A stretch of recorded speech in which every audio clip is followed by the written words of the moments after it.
Hi guys! Welcome to my YouTube channel. Dito tayo ngayon sa FWD Press Play event.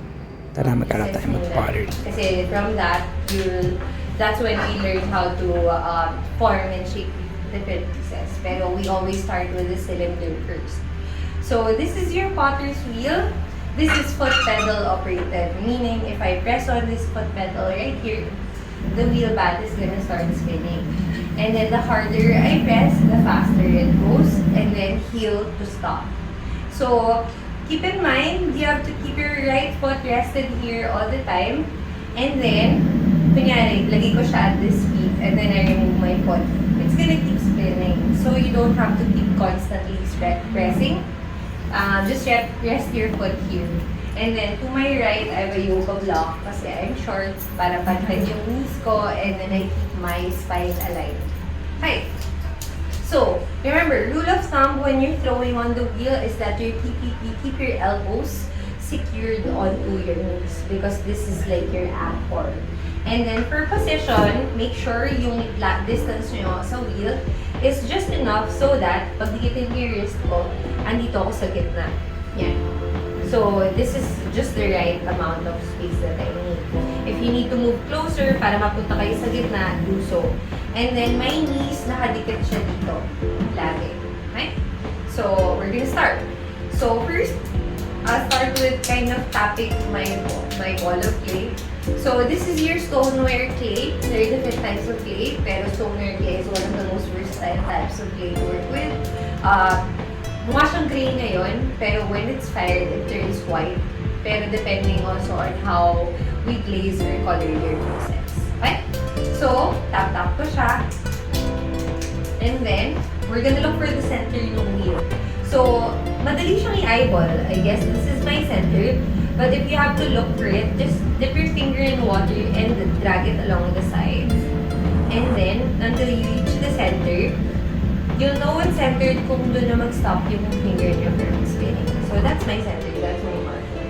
So, what we do next, tap your ball of clay, and then, i-dikit ko dito with just enough effort for it to stick onto the back.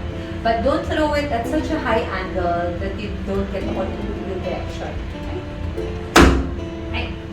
So, from there, so the next thing that you have to make sure is that this is properly secured and nakadikit sa wheel. Kasi once we start applying water, pag hindi siya nakadikit properly, yung water magsisit underneath and it will make your clay fly off. So we don't want that. So to do that, cup your hands and then tap, tap, tap on all sides. You can even twist it. So hanggang sa bumaba siya. Tap, tap, tap, tap. And then, to make sure that this is extra secured, you can even pinch the corners to make sure na hindi talaga papasok yung water sa loob. So, I'm gonna do that for all sides. There. So, from here, I'm gonna start spinning my wheel. So, yan, secured na yan.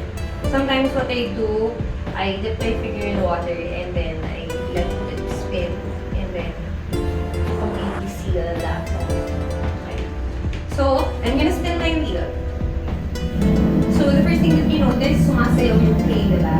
So, what we're gonna do, the first stage of throwing a pot is centering your clay. Centering is essentially forcing your clay towards the center of the wheel. So, I'm gonna soak my hands in water, make sure na basa talaga pag may extra water, trickle it or along your clay. And then, makadikit yung wrists ko. Elbows secured onto my knees. And then, I'm gonna start hugging my plate. So, andito nang gagaling lagi yung force sa palms, not sa fingers. So, I'm gonna push this forward and down. So, the first time that you do this, mararamdaman nyo na lalapad yung clay against your hands. The objective is that you keep your hands firm enough so that susunod yung clay sa shape ng hands nyo. If you start to feel friction or heat against the clay, it means kailangan ng water. So, saw-saw lang yung hands and then stay here. So, tatanggalin ko isang hand. So, andito yung force. I'm pushing this forward and down. My thumb is here. And then, ito, nakadikit lang to keep it from going flat. So, other side. Andito ito yung force. And then ito, it's just keeping it from seeping too flat. So, with 2 hands, so the first time that you touch clay, malakas yung force niya. So, I'm really drawing strength from my arms. And then, stay here. You'll know what's centered pag hindi na lumalaban yung clay against your hands. Dapat sumusunod siya. Parang ideally, nagsaslide yung clay against the shape of your hands. So, stay here for as long as you need. Pag hindi na lumalaban, that's when you release. To release, just remove your hands like so. Kasi if mag-release ka and then galawin mo yung clay, mawala ka ulit sa center. There. Again, stay here for as long as you need. It's really important na centered yung clay nyo before you start shaping it. There. Yan. So if you notice, hindi na siya sumasayaw-sayaw, di ba? So that's pretty much centered. And then, make it a habit to clean your wheel head. To do so, just take your sponge and then drag it along the side. It's really relaxing. Okay. After this, we're gonna do what we call coning. Coning naman is squeezing your clay by the sides and then turning it into a tower. Okay? I'll show you muna how it's done and then explain ko kung bakit siya kailangan gawin. Okay. So, to do this, interlace your fingertips sa dulo, and then what's gonna happen is we're gonna use these parts of our palms, iipit yung clay sa gitna, squeezing it together. When you squeeze it by the sides, the clay has nowhere else to go but up. So habang sinisqueeze natin siya, may aangat yung clay and then your hands will also lift. Okay? Demo? So, eto, interlace, just parang support lang siya. And then, andito yung clay, yung hands natin sa gilid ng clay. And then, una, squeeze down. So, if you notice, nag-squeeze na ako. Umangat na yung clay, diba? So, keeping that squeeze, and then keeping your center, your hands will start lifting together. And then, that's your cone. Yan. So, that's cone. So, pag may extra clay, just push this in. Take your index finger, push this by the side. Mapasok na siya. And then, you don't have to get it this high in one go. Better if you're gentler with your clay. And then, you can cone it again.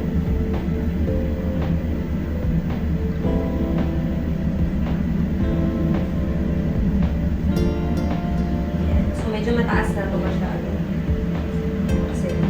And then, when you're lifting to a cone, make sure you keep your center. Dapat pataas lang siya. Kasi I'll show you what it looks like. Kunyari, gumalaw ako sa gitna. Kunyari, diretso, diretso, diretso, and then, char-char. Magugulo din siya. So, make sure, diretso pataas lang. Steady. And then, don't forget to breathe. There. Once you have your cone, ibabalik naman natin siya sa dome, dun sa kanina. So, why do we do that? We do that first, we do doming and centering because parang you want to compress your clay. At the same time, you want to make sure na equal yung moisture niya inside and out. Kasi if we just dome it, yung labas lang yung basa. This way, pareho sila. It's more homogenized. So, to turn this back into a dome, tutulak lang natin siya forward and down. So, using these parts of our thumbs, forward and down. So, hihiga siya talaga. Yes, show you what it looks like from the side. Tutulak siya pababa. Pababa.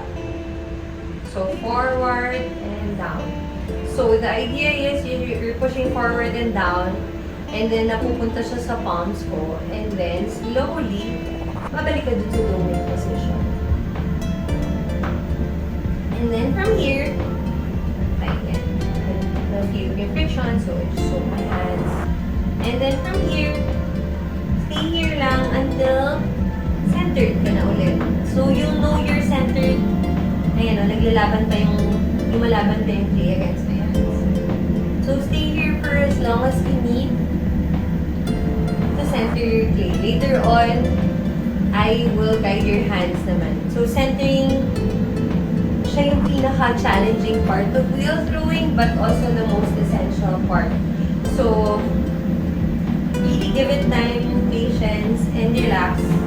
There. So now that I have my centered clay, this is what it looks like. Flat siya sa taas, and then hindi na siya sumasayaw, diba? So you know it's really at the center. So this is where the fun part starts naman. So from here, once you have your centered clay, bubutasin natin siya sa gitna. Okay? To do that, you, with your right hand, naka-rest lang siya here by the side. And then ako, what I do to help me out, I support my right hand with my right wrist with my left hand. So, hawak ko siya like so. This is to keep it from shaking. And then, rest your thumb dito sa gitna. And then, find your stability. Make sure hindi ito gumagalaw-galaw. And then, once you feel like your thumb is stable enough, you're gonna start puncturing your clay down. Dig down natin siya. Up to your first knuckle. So, once you have that depth, make sure you don't puncture all the way through kasi magugulas yung piece natin. So, once you have that depth, kanina, yung thumb ko, naka-angle like this, right? Kasi only puncture down. So, once you have that depth, i-angle naman natin yung thumb natin pa ganito. Kasi we're gonna open it up. Kasi we want yung base natin to look like this. Para may shelf siya sa loob. So, from here, naka-angle ko siya na, so yung pressure nasa ilalim lang. And then, I'm slowly gonna push this towards the right side. When you do this, open up yung clay. Again, make sure you don't push down kasi you might end up puncturing your clay all the way through. Right? And then from here, pa-flatten natin yung ilalim. So, you can use your sponge, and then pasok niyo yung index finger, and then patong natin siya dito. And then, not as much pressure, you're just letting the weight of your hand even out yung base. There. There. So, this is the foundation of your cylinder. So, ang cylinder, meron siyang anatomy. This is your base, these are the walls, and then this is the lip. And then, when I say pulling in terms of pottery, it's not the same as pulling a rope. It's pulling your clay up or to the shape that you want. So, to lift the walls or pull the walls, one finger outside, one inside. You can either use your index finger or ako, personally, I prefer my middle finger because it's my longest. So, dito siya sa loob, two hands na. At your 4 o'clock. What's gonna happen is, I'm gonna start spinning my wheel. Sisimulan ko mag-squeeze starting from the bottom. And then, keeping that squeeze, my hands will lift. Again, when you squeeze your clay, it has nowhere else to go but up. So, malilift natin yung walls. So, when your clay starts lifting, your hands will also lift together. So, kung nasan yung outer finger, andun yung inner finger. They're always directly aligned. So, I'll show you what that looks like.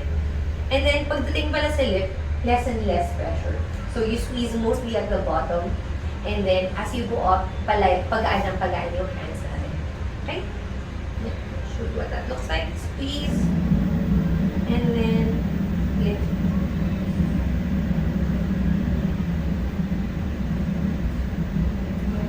And then, we do what we call a lip check. Hawakan lang to. And then, and one more. Okay, I'll do one more lift. So from here, you just keep lifting until you achieve the shape or height na desired.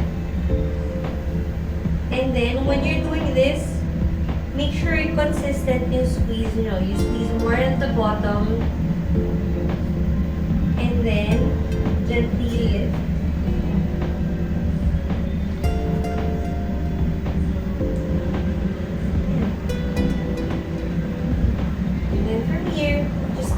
This, your clay can take about maybe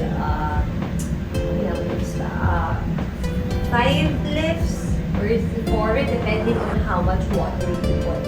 So the more water it takes, the more na nagiging fragile siya. So one more lift.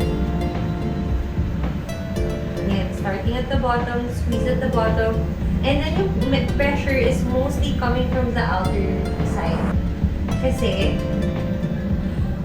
you're pulling the clay from the outer side up. I'll show you what it looks like pag sa inner finger ako mag-push.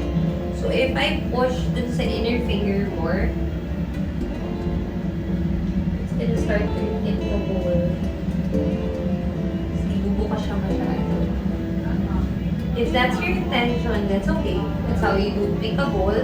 But let's say, ayaw mo ng bowl, gusto mo ng mug, and then bumukas siya like this, we do what we call choking. So, you just keep your wrists together, and then gently squeeze the clay to form, and then babalik na siya. And then from here, lalawin na lang natin yung shape into our desired form. Pero again, pag masyado na siyang malambot, there's only so much you can do with it. So, pwede mo pa siyang bilugin. And then, when you're lifting or shaping your clay, make sure you always remove the water sa ilalim, sa loob. So, to do that, just rest your sponge at the top of your base. So, no need to push down. Kasi habang nag-rotate siya, just let the weight of your hand absorb the water. So, yan. From here, you just keep lifting until you reach your desired form. Yan. So, let's say happy na ako dito. What I'm gonna do next is, I'm gonna take my wooden tool and then tatanggalin natin itong screw. Yan. See how weakly the mix is when you remove that. To remove that, just hold your wooden tool like this. And then, pwesto natin siya dito. And then as it spins, papasok siya ng papasok. So you're shaving off unnecessary parts of your clay body. At the same time, giving it a more sexy shape.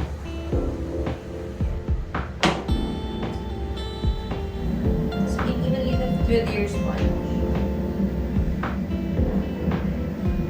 And then, yeah. So the next stage would be removing this off the wheel back. To do that, so this is your toggle wire. This is used to cut clay. So the first thing that we do, so soak natin yung gilid. So again, make sure before we cut, walang water sa loob ng clay. So dapat basa to. Take your toggle wire.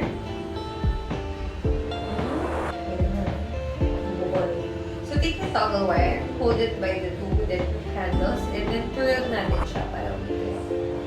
And then you want this about just the same length to cover the shape of your mug. And then thumb down to anchor it down. So what's gonna happen is I'm gonna spin this at the slowest speed and then cut. Okay?